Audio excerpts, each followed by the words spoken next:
Excelente. Bien, apreciados alumnos, ahora comenzamos con el tema número 2 de la unidad 1, que son las metodologías empleadas para la representación de un algoritmo.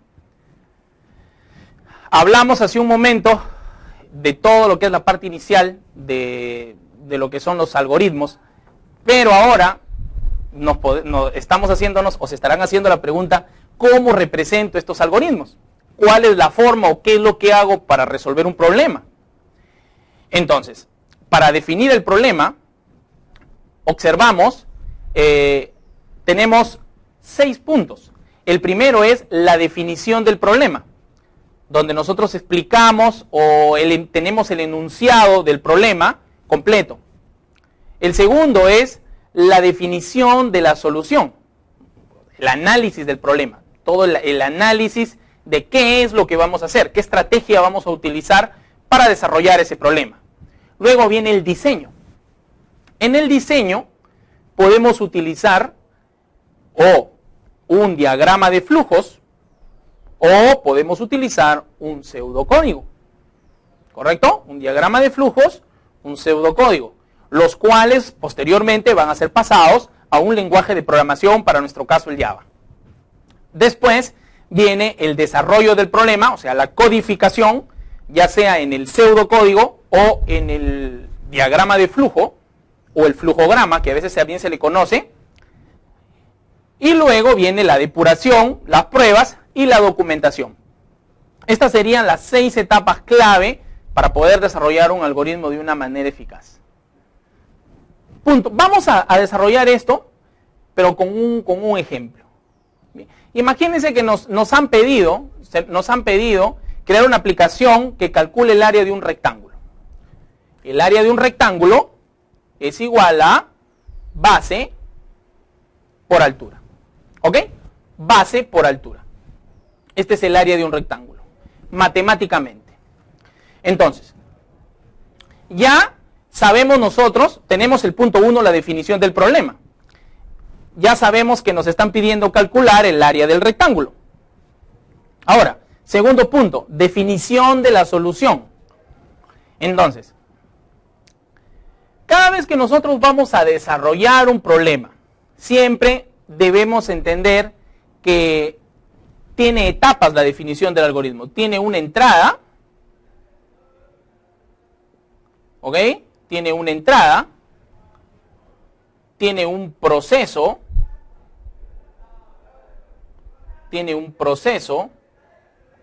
y tiene una salida. Esto lo mencionamos también hace un momento. ¿Cómo identificar en este corto ejercicio cuál es la entrada, cuál es el proceso y cuál es la salida? Recuerden esto, la entrada es todo aquello que se entra al programa por teclado. Es todo lo que entra al programa por teclado. Es todo lo que es ingresado. Ejemplo, aquí la entrada será la base y la altura. El valor de la base y el valor de la altura. Esa es la entrada. El proceso es toda esta operación. Es toda la operación. Y la salida, en este caso, será la variable A. Entonces, la entrada es todo aquello que entra al programa. O todo aquello que yo ingreso por teclado. Todos los valores que se van a ingresar por teclado se les conocen como entrada. Aquí en este caso, si yo no tengo el valor de la base y de la altura, pues entonces mucho menos voy a saber el área, ¿no?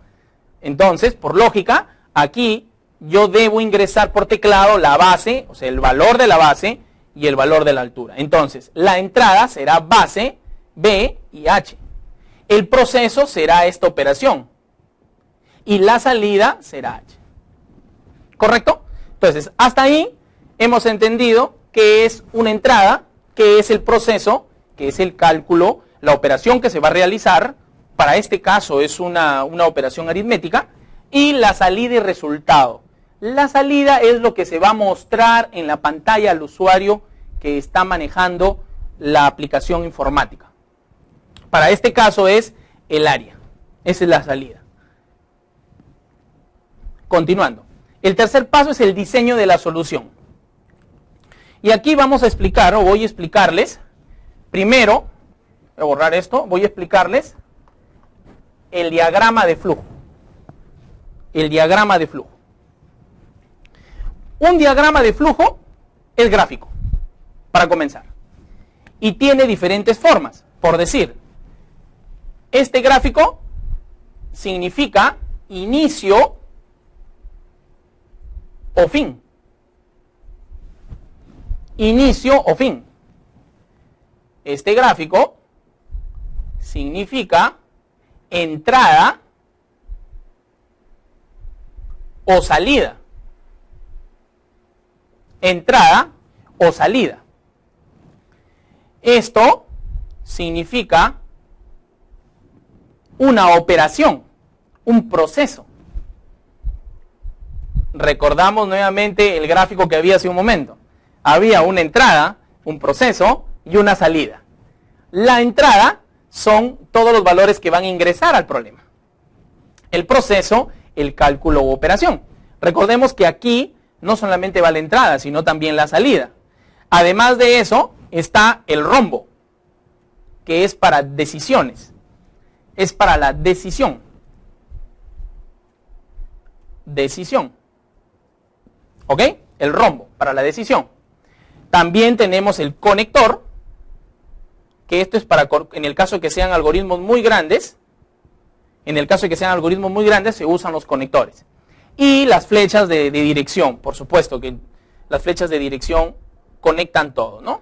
Las flechas de dirección.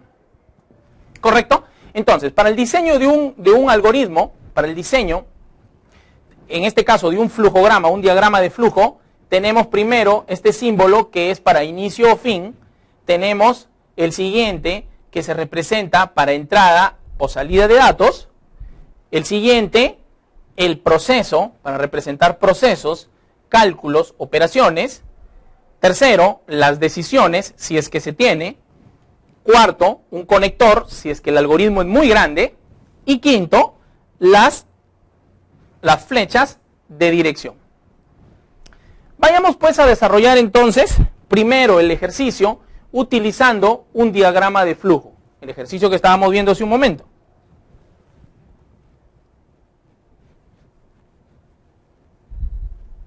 ¿Okay?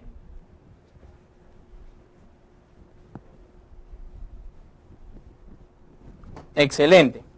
Entonces, primero, todo algoritmo con diagrama de flujo comienza con un inicio. Luego defino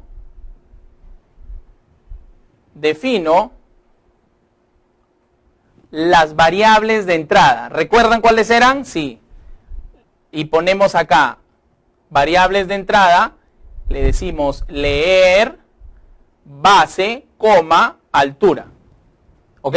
Esas son las variables de entrada, los datos que entran al programa. ¿Correcto? Así lo identificamos las variables de entrada. Son los datos que entran al programa. Pero luego viene un proceso. Porque como ya se asignó valores a B y a H, se supone que ahora tengo que calcular el área. Entonces, vamos al proceso.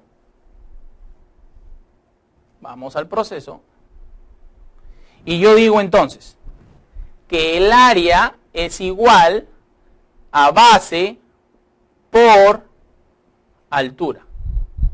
¿Correcto? Aquí está el proceso. Excelente. Ya tenemos el proceso.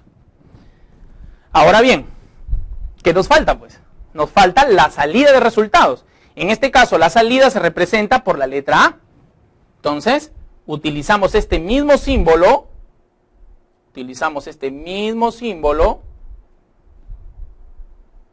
para la salida de resultado.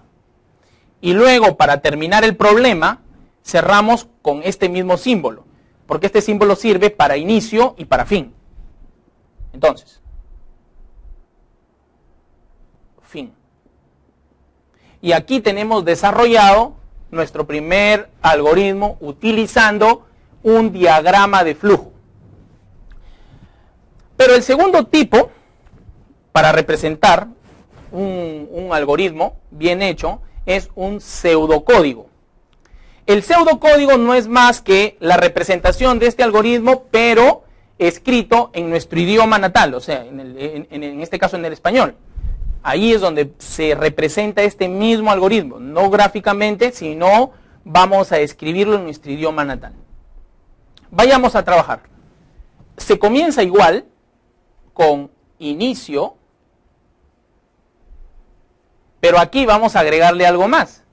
Vamos a utilizar tipos de dato para nuestras variables generales, primero. Entonces aquí definimos los tipos de dato para las variables generales. No solamente para las variables de entrada, sino para las variables generales, todas, o sea, B, H y A, que son todas las variables. Entonces, yo defino un tipo de dato y le voy a decir un tipo de dato decimal.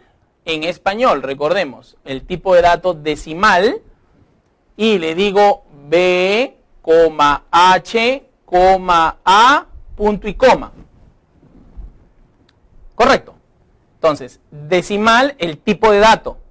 Luego defino todas las variables de mi problema, que son B, H y A. Y al final, punto y coma.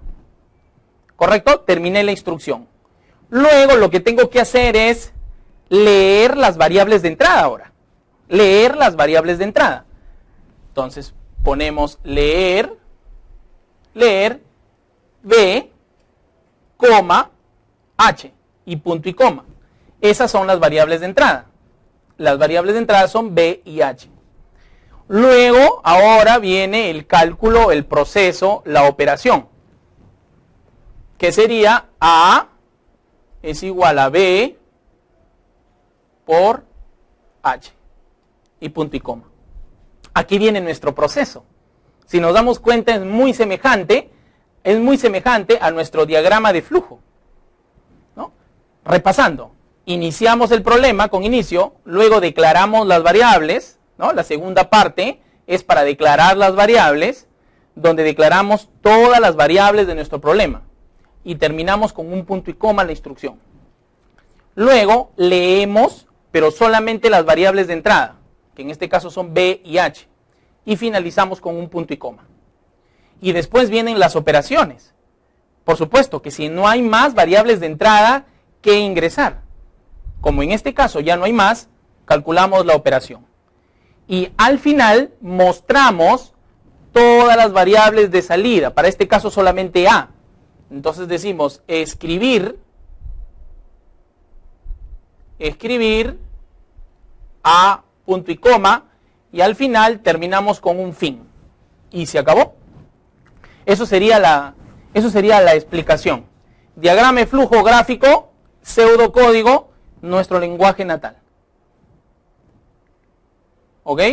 Al final, pues documentaremos esta información registrándola de la mejor forma. Haremos una depuración, un control de esto, haremos una prueba de escritorio para saber si es que lo que hemos desarrollado es correcto. Y la prueba de escritorio es muy sencilla, simplemente con lo que tenemos que hacer ahí es ingresarle valores para ver si va a dar el resultado requerido. Por decir, le daríamos valores, ¿no? La prueba de escritorio y esa parte. Entonces vamos a decir aquí la prueba de escritorio. La prueba de escritorio es clave y fundamental para saber si mi algoritmo está correcto o no. Eso vendría a ser el paso 5, que es depuración y prueba, en este caso. Entonces, aquí en la prueba de escritorio es tan simple como darle valores a B, cualquier valor, por decir 5, y H 2. Entonces yo le digo A es igual a 5 por 2, ¿no? Entonces el área es igual a 10. Y ahí ya estamos viendo y estamos comprobando de que nuestro algoritmo está correcto. ¿Está bien? Entonces, esto es una prueba de escritorio. Y para finalizar, pues documentaremos todo esto. Posiblemente lo guardaremos en un documento especial donde están todos nuestros algoritmos, para que no se nos vaya a traspapelar y no se nos pierda esto que acabamos de desarrollar.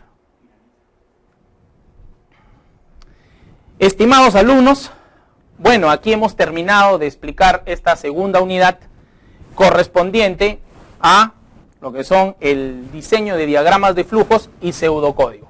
Nuevamente les invito a poder seguir practicando muchos más ejercicios y repasando lo acordado. Gracias.